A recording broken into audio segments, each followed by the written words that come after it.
P. Nagaraj. He is currently working as assistant professor in the Department of Chemistry, Anna University, Chennai. Earlier, he worked as a scientist in charge at Spices Board of India for 5 years in research and development and also in quality control laboratory. He has finished his PhD in organic chemistry at IIT Delhi. He has also done his MSc Chemical Science at Pondicherry Central University. He has published 6 papers in international journal and also participated several international events in India and abroad. He has attended several conferences and delivered lecture as keynote speaker and also undergone 12 training programs. His area of research interests are isolation, synthesis of natural products and evaluation of their biological activities, carbohydrate-based natural product synthesis, enzyme catalyst organic synthesis, green chemistry, medicinal aspects of spices and spice products.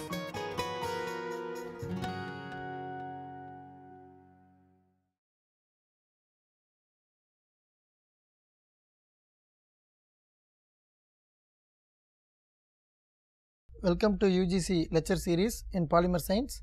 Today we are going to discuss about degradation of polymer, especially thermal degradation and oxidative degradation. The two topics we are going to cover in this lecture.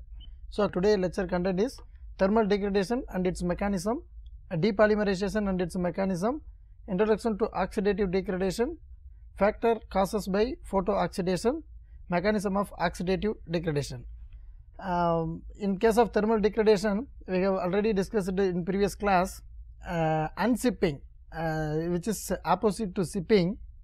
Depolymerization reaction is characterized by the breaking of the main polymer chain backbone, so that at any intermediate stage the product are similar to the parent material.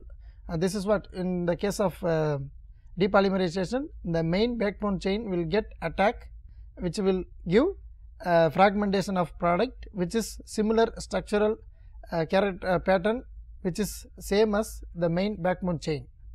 The ultimate product may be the protection of the monomer. Yes, it occurs when the polymer structure has only carbon in the main chain if hydrogen transfer is impeded. Example, polymethyl methacrylate. The degradation, thermal degradation ultimately will give elimination of small monomer unit. Further elimination of monomer unit will entirely degrade the entire polymer chain. So, mechanism of depolymerization. Depolymerization also preceded by initial session at chain end. This Mn, which is a polymer chain, Mn minus 1, that means one monomer unit minus from the main chain. This is how the mechanism takes place. So, similarly 1 minus 1 minus, further it will give so many fragmentation, which ultimately end up with degradation of the main chain, where Kd and Kp are the constant of depropagations and propagations. So, in case of forward reaction, rate of depolymerization reaction; in case of backward reaction, rate of polymerization reaction. Here Mn minus 1 plus M, both two combinedly will give polymer, whereas in case of backward reaction, whereas in case of forward reaction, this polymer chain will undergo depolymerization, will produce Mn minus 1 unit less than the polymer chain plus the monomer. So, this is the rate determining steps which involved in the degradation. M star represents an active chain. This is which represent the active chain. So, once the radical generated in the polymer chain, which will react in the chain itself to produce further fragment, in order to get entire polymer will be degraded. At sealing temperature Tc, the rate of propagation and depolymerization are equal. Particular temperature, this is the depolymerization rate and this is the polymerization rate, both are equal. That particular temperature is called sealing temperature, which is represented by Tc.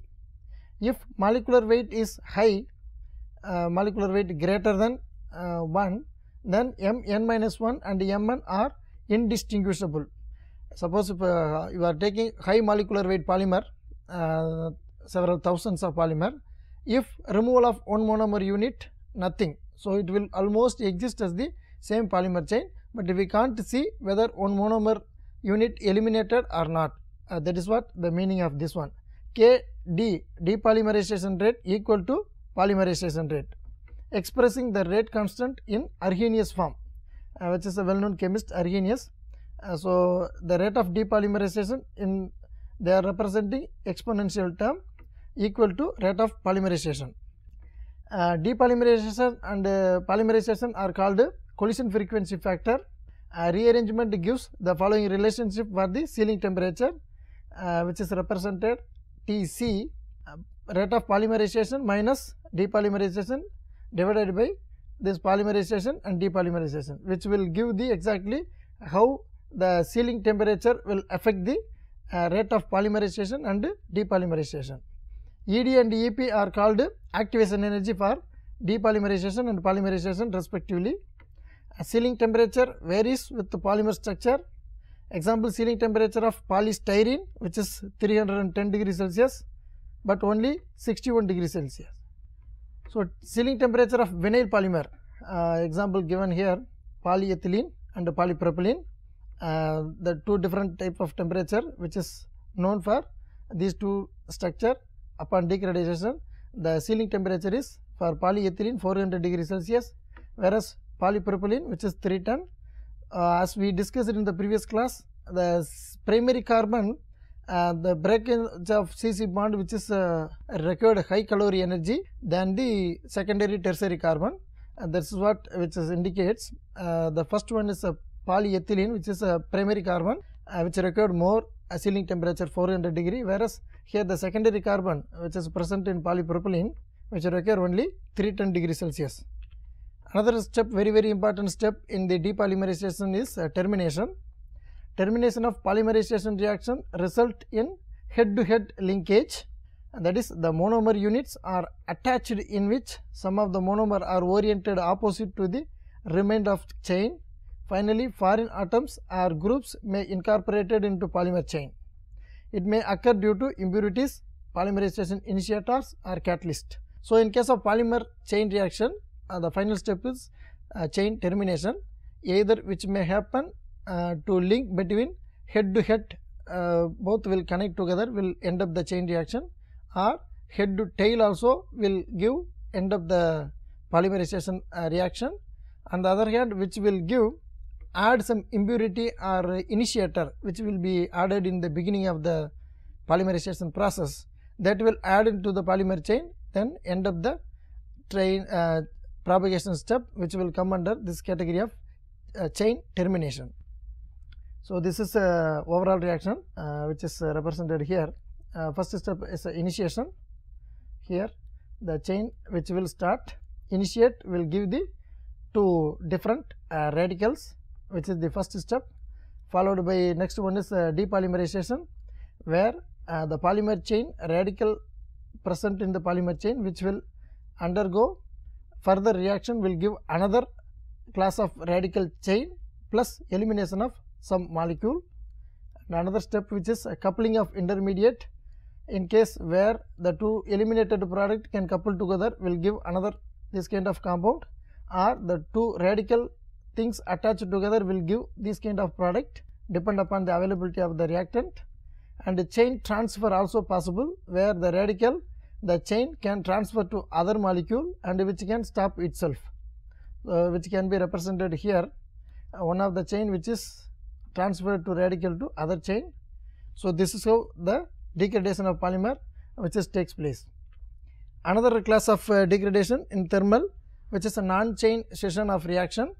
Example for non-chain scission reaction is dehydrohalogenation, where the hydrogen as well as halogen will eliminate simultaneously, so it will produce degrade the polymer, result in breakage of carbon halogen bond and subsequent liberation of hydrogen halide, which is ultimately one small molecule eliminated, which will end up in the degradation process.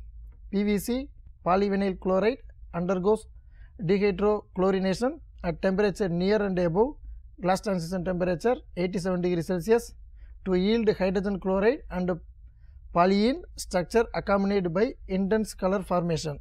So this is the indication where dehydrohalogenation or dehydrochlorination may takes place in the polymer chain, which will ultimately started to degrade from its basic structure.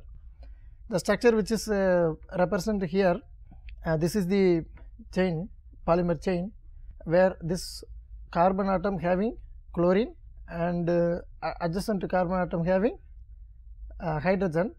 Hydrogen chlorine will eliminate together, will removal of HCl and produce double bond in between two carbon. Here you can see this carbon and this carbon having single bond, and one hydrogen chlorine will eliminate, dehydrochlorination will produce a double bond. This itself, the double bond, which is again made by pi bond, which is less strength, which is easily undergo degradation. Once a pi bond which is very weak compared to sigma bond, which will undergo first step for the polymer degradation via removal of dehydrochlorination. Mechanism of non-chain session reaction: example, partial dehydrochlorination of repeating unit of PVC resulting in double bond formation and liberation of hydrogen chloride. That is what we have seen in the previous slide. This unit which is repeating here, the same unit in the polymer chain, everywhere the carbon having hydrogen, this carbon having chlorine, and all the polymer which is eliminated like this HCl will give overall double bond to the polymer chain. Double bond formation and liberation of hydrogen chloride. Yes, presence of hydrogen chloride accelerate the dehydrochlorination process, result in property deterioration.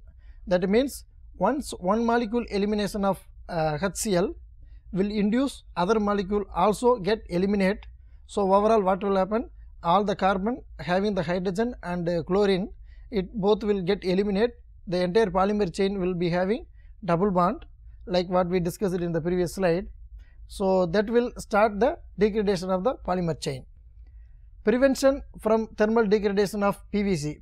How we can prevent PVC from thermal degradation?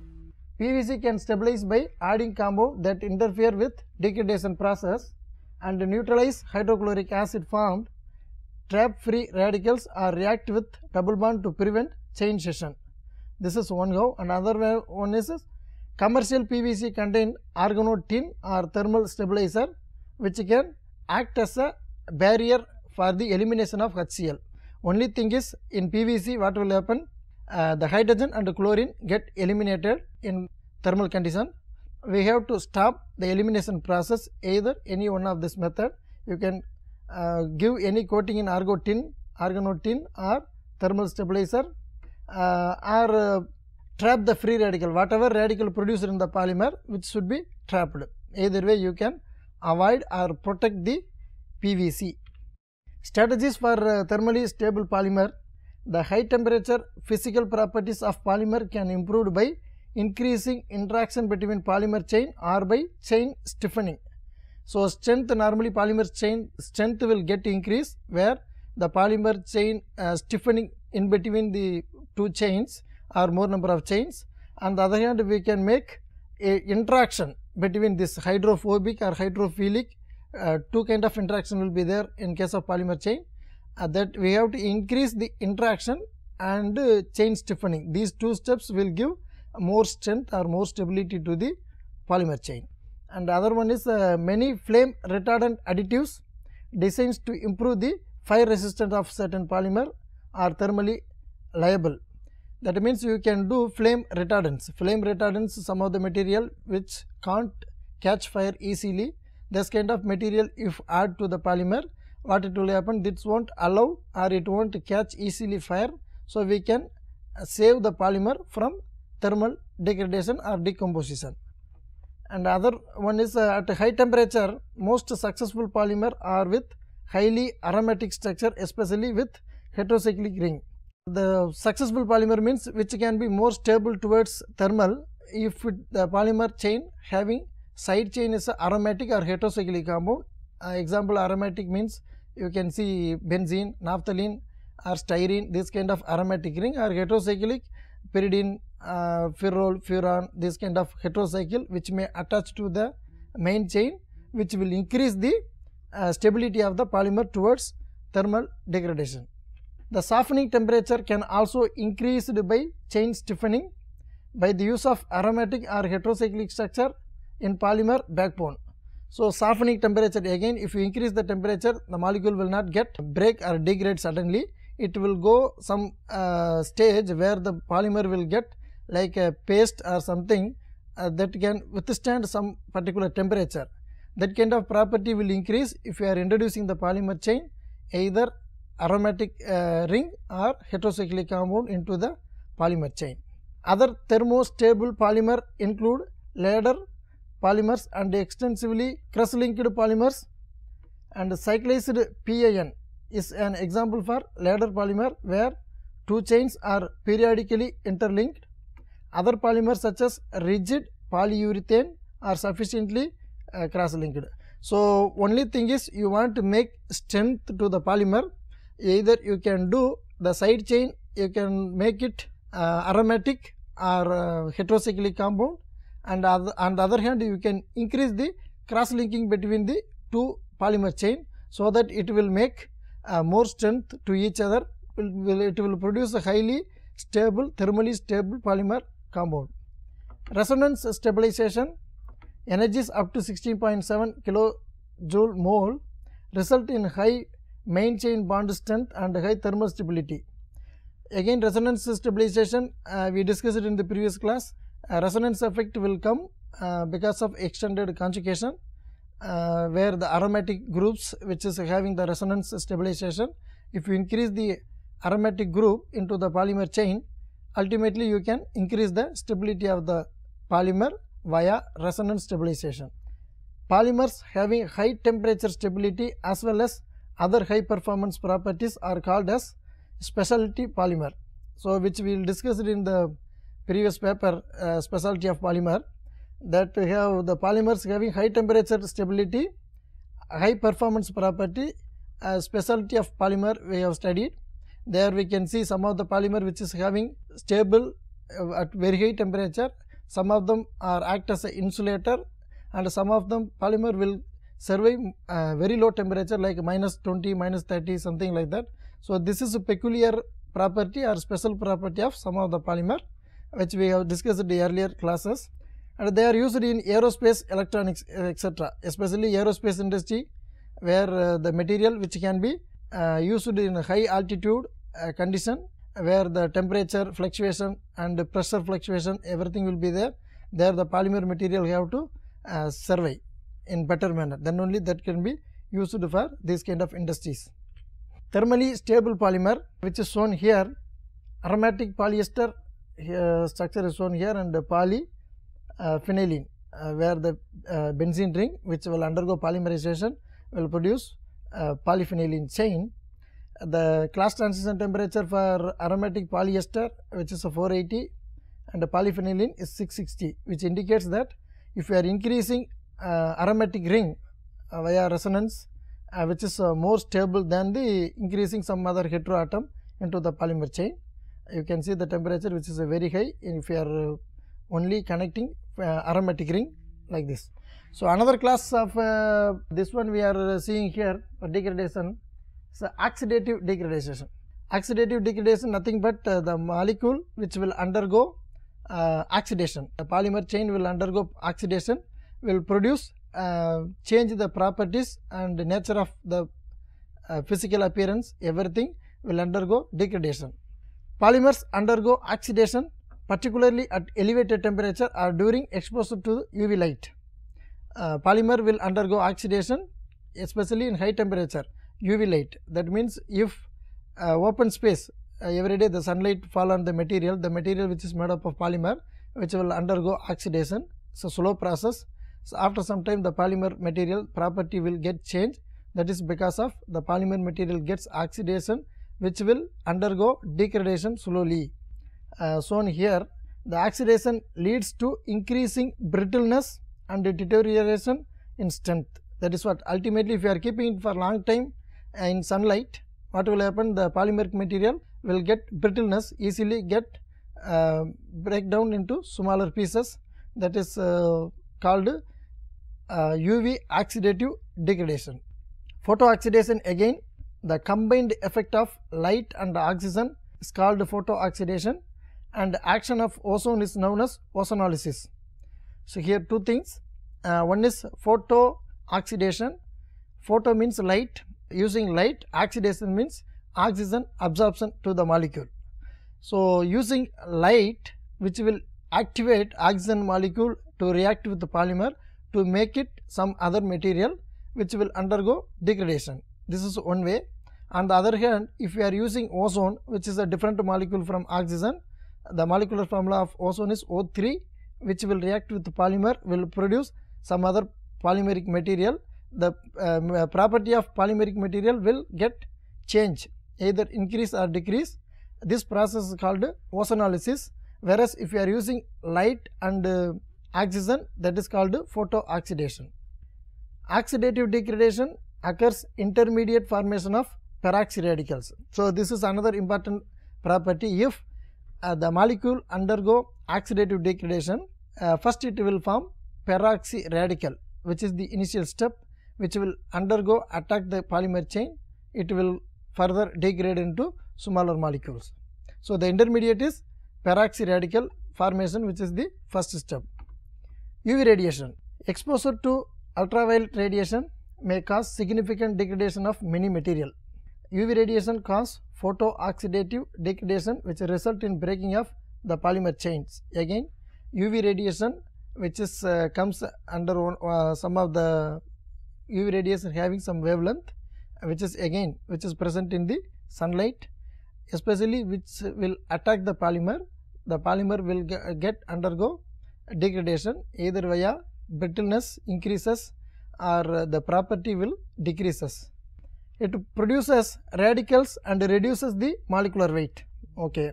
The cause of deteriorations of mechanical properties and leading to useless material. The first step of UV radiation, what will happen? It will generate radical first. Once a radical, which is a highly reactive intermediate, which will react with their own polymer chain, which will produce more number of radical, which will undergo degradation. And the second one is deterioration of mechanical property and leading to useless material. The polymeric material property will get changed after some time because of formation of radical. The material strength will lose, and all the mechanical properties like a tensile strength, elongation, compression and mechanical strength, everything will get loose because of once undergo UV oxidation. Polystyrene is another class of polymer which is undergo photooxidative degradation. Polystyrene has excellent physical properties and low cost. When polystyrene is subjected to UV radiation in the presence of air, it undergoes a rapid yellowing and gradual embrittlement. So, which is a very low cost material, polystyrene, which will undergo easily UV oxidation. Once with the product gets oxidized, the property will gets decreased, the strength of the material also gets decreased, which will undergo degradation. So, the picture shown here, chair which is made by polymeric material, after prolonged sunlight, exposure to sunlight, the properties which is the color and the fading and the strength of the material which is gets changed. Mechanism of polystyrene. The mechanism of polystyrene photolysis in the solid state depends on the mobility of radicals in the polymer matrix and their biomolecular recombination. So, polystyrene photolysis solid state depends upon the mobility of radicals. That means, once radical generated in the polymer chain, which will move in the chain via, it will attack their own chain or adjacent chain, either via chain transfer or its own reactivity will produce further radical. That radical will lead to the elimination of small molecule.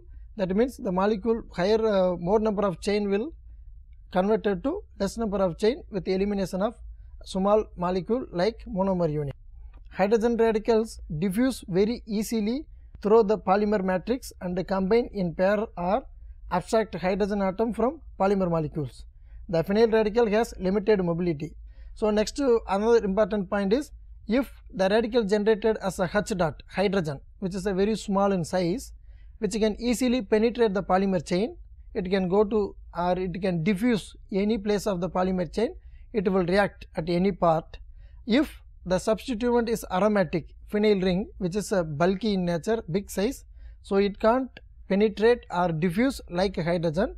So if your polymer chain having the hydrogen as a radical, which can the damage or oxidation or degradation which is maximum compared to whether the phenyl group substituted in the polymer chain. Because of the size, hydrogen is so small, it can easily diffuse to the polymer chain, whereas phenyl, which is a bigger size, which can't diffuse or go inside deeper into the polymer chain. So that is the beauty if the side chain having aromatic ring, which can save from degradation of UV light. It may abstract hydrogen from the near surrounding or combine with the polymer radical or with the hydrogen radical. Okay. UV radiations absorbed by phenyl groups transfer the energy to the nearby units along with polymer chain. So what will happen, because of the mobility of H dot can easily go and attack any part of the polymer chain. So random chain scission or breakdown may happen, whereas if phenyl radical is there, which can't to move, the diffusion or mobility which is less compared to hydrogen radical. So if in case of phenyl radical, which will attack only nearby whatever polymer chain present, there it will attack. In case of H dot can attack anywhere in the polymer chain. That is the difference between these two. Cleavage of main chain occurs with the carbonyl group. Formation result in yellowing and embrittlement of plastics. So first step, it will get yellow color and immediately it will go by brittleness. So soon after getting slowly brittle and finally it will collapse or decompose. So here some of the mechanism which is shown here. In case of photo oxidation, the first step is a chain initiation, hydroperoxide, which is have OO linkage, carbonyl compound, CO linkage, catalyst residue and charge transfer complexes. So these are all will come under this category where chain initiation. The first step, it will start either in presence of heat or light. The next one is a chain propagation, where once the generated radical, the radical will start from the initiation step, which will react with oxygen in presence of same UV light, will produce peroxy radicals. This is what we discussed earlier. It will produce peroxy radical. Once peroxy radical is there, which will react with the polymer to produce again radical, and this radical will hydroxy group will undergo homolytic cleavage to produce this kind of hydroxy radical. Two molecules of this compound will produce peroxy radical again. This will leads to the formation of this kind of eliminated product plus radical, and finally chain termination is the last step, where two radical can combine together will produce a non-radical product. This kind of peroxy radical or polymer chain radical will combine together, will give again non-radical product. This is how the entire polymer degradation occurs. Strategy of oxidative degradations. Effects of UV radiation reduced by incorporating additives such as carbon black. You can add carbon black into the polymer chain in order to protect the degradation. In tire manufacturer, the screens wavelength UV range from 300 to 400 nanometer. Transparent thermoplastics like polycarbonate can protect again yellowing and embrittlement from UV light by incorporating compounds such as benzophenone derivatives. So summary, we have seen thermal degradation with mechanism in detailed manner, and also we have seen oxidative degradation which is happening under UV light in presence of oxygen, and the effect of UV radiation. What will happen if UV radiation react with the polymer chain with oxygen to produce brittleness, and the property will get reduced. Similarly, protection from degradation, we have seen two types of protection. You can apply some coatings material, or you can trap the radical which is generated in the polymer. Two way we can protect. And these are all the questions. Thermal degradation explain, mechanism involved in the thermal degradation, define oxidative degradation, and explain effect of UV radiation. Within this, we conclude today's session. Thank you.